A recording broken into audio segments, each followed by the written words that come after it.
Each year, scientists, researchers, and everyday people make incredible discoveries, helping us to better understand the world around us. So today, here at Unexplained Mysteries, we'll be taking a look at interesting discoveries.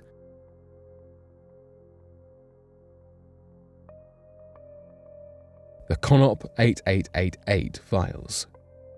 The origins of the CONOP or CONPLAN 8888 files may have started around 2010, when officers in the Joint Operational Planning and Execution System realized the benefit of creating a plan for a zombie apocalypse.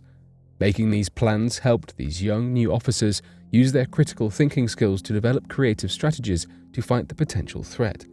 According to the Pentagon, our intent was to place this tool into the wild so that others who are interested in finding new and innovative ways to train planners could have an alternative and admittedly unconventional tool at their disposal that could be modified and updated over time. A spokeswoman for Strategic Command, Captain Pamela Kunz, even added, "This document is not a US Strategic Command plan." So, what is in these mysterious files? There are 3 parts to the strategy. The first step that the team laid out is to create a plan to protect humanity from the zombies. This would include monitoring areas with a high level of infection and consider where the most significant threats are. The second step is to create procedures to eliminate the zombie threat. This would include creating a vaccine and distributing it to the people. Finally, as the third step, the plan is to restore order to a conflict-torn economy. In the case of a zombie apocalypse, the government does not expect law and order to remain for long. However, when the zombie threat is eradicated, the government has a plan to bring back social stability. The plan even laid out 8 classifications for the zombies. These included zombies created by pathogens in the air, evil magic zombies, zombies created by an unknown source, zombies who only ate grains, and chicken zombies. There is actually some evidence for the existence of chicken zombies, as in 2006, there was an incident in California where chickens who were put down by carbon monoxide began walking around until their bodies succumbed to organ failure.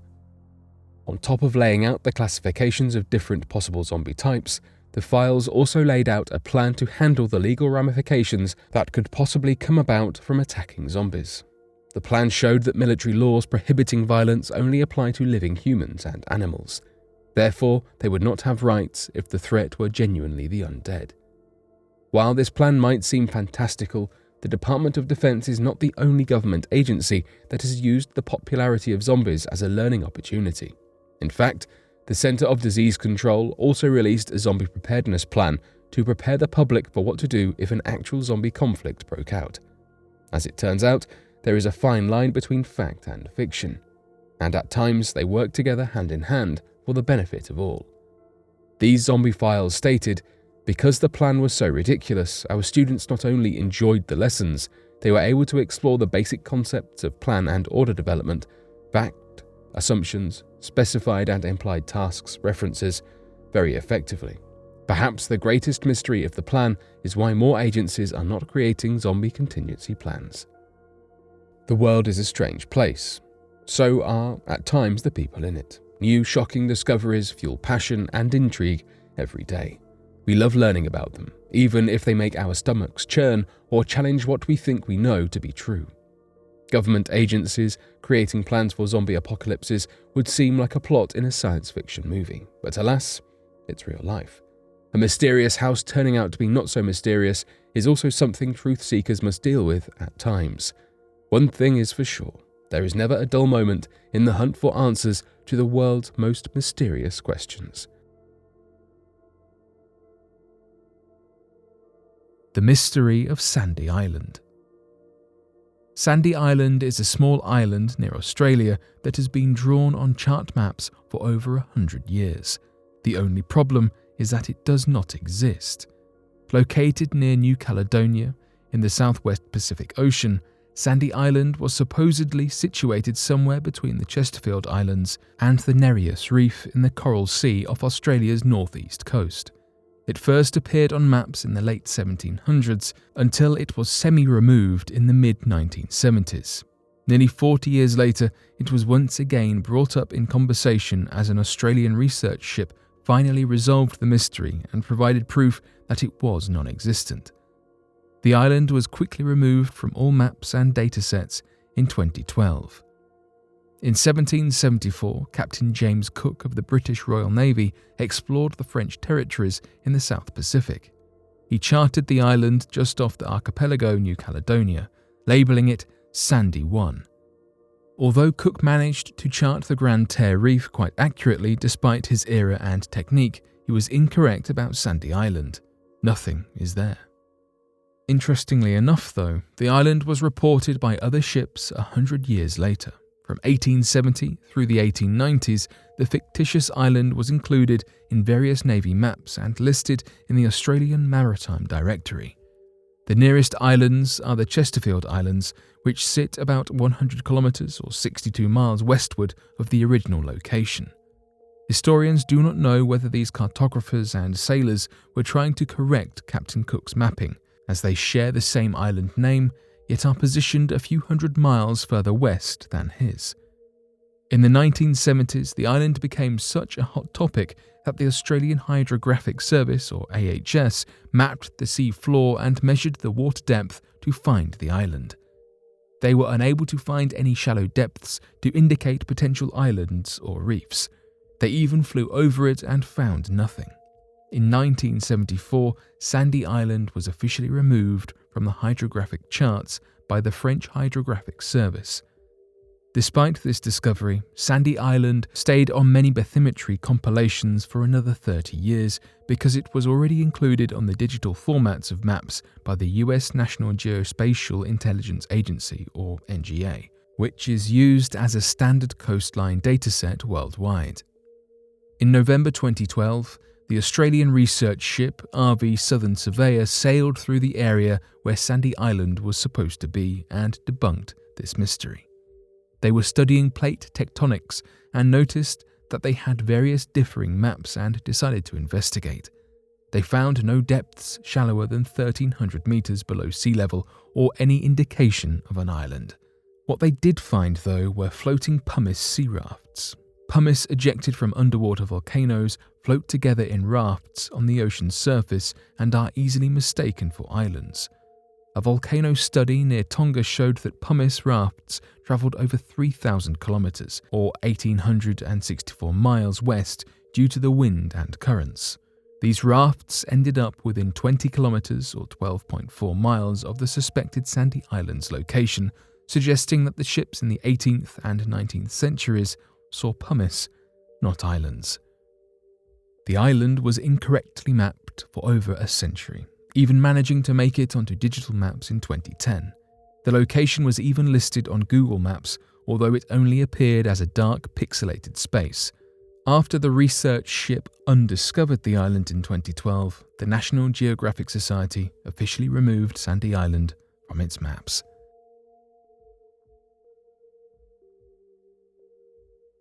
The Amazon rainforest was changed by ancient humans. The ancient people of the Amazon rainforest appear to have had a much greater impact on the tangled jungle than historians and archaeologists first believed. It appears that some of the first inhabitants of the region crafted large mounds that they used as artificial forest islands in order to cultivate wild plants for food. This conclusion was reached following the discovery of 4,700 forest islands in the Llanos de Moxos region of northern Bolivia that seem to date back to the arrival of humans an astonishing 10,000 years ago. The mounds are built high enough that the yearly floods in the region that occur from December to March do not cover them and appear to have transformed the landscape as early people cultivated squash, manioc, and maize. These plants are nutrient-dense and likely made up a large portion of the diet of the regional inhabitants, supplemented with fish and likely some meat. These results were documented in a study which analysed soil samples of the region for microscopic plant silica bodies that remain in the well-preserved environment of tropical forests and appear to confirm that the region was one of the early locations of independent plant domestication by ancient peoples. The analysis resulting in this discovery took place on a large scale, consisting of regional analysis of 61 of the archaeological mound sites, samples from 30 of the forest islands, and 4 extensive archaeological excavations. Because of this early plant domestication, the ancient people were able to impact the landscape and ecological diversity of the region for the next 10,000 years. The domesticated islands, which were created to feed themselves through the dry months from July to October, are now thriving forest islands that are surrounded by the much drier savanna landscape. Jose Iriarte of the University of Exeter, who was one of the individuals conducting the study, spoke on the significance of this research, saying that genetic and archaeological evidence suggests that there were at least 4 areas of the world where humans domesticated plants around 11,000 years ago, 2 in the Old World and 2 in the New World. This research helps us to prove Southwest Amazonia is likely the 5th. The evidence we have found shows the earliest inhabitants of the area were not just tropical hunter-gatherers, but colonizers who cultivated plants. This opens the door to suggest that they already ate a mixed diet when they arrived in the region. Discoveries are constantly being made that challenge our idea of how the ancients of the Amazon lived and interacted with the dense rainforest that surrounded them. And this is only the latest piece of the puzzle in understanding life thousands of years ago. Mars may have natural shelters from radiation. Elon Musk stated confidently that his company SpaceX will send an unmanned mission to Mars in the next 2 years, and that he believes humans will land on Mars by the year 2026. But getting to Mars is only part of the battle. There is also the massive logistical and technological issue of returning to Earth, not to mention merely surviving the harsh Martian landscape. Unlike Earth, Mars does not have a magnetic shield or atmosphere to protect would-be travelers from the deadly onslaught of cosmic radiation. And without any artificial protection set up on Mars, how will the first arrivals deal with this issue? One solution would be to send teams of robots to construct structures which would protect humans from radiation. But there may be a less costly, less hands-on solution. Butts are towers of rock characteristic to the southwestern United States and common to parts of the Martian landscape. A study published in geophysical research papers found that these butts may protect against solar radiation and create an ideal oasis for the first humans arriving on Mars. The Mars Science Laboratory Curiosity rover was sent to Mars in 2012 with an instrument called a radiation assessment detector used to detect levels of radiation from the Sun. As Curiosity roamed across an area of Mars called the Murray-Butts region, it found a significant drop in surface radiation due to the natural barrier the butt creates. This doesn't mean that humans will merely be able to land a craft behind a butt and start exploring, but it does give scientists a better understanding of where the optimal areas would be to construct some kind of permanent Martian base. Elon Musk's prediction may be aggressive, but the goal is not out of reach. But what do you make of these recent discoveries? Be sure to let us know your thoughts in the comment section below and help us grow this community while working to solve these unexplained mysteries. Thank you for watching, and don't forget to subscribe for more videos.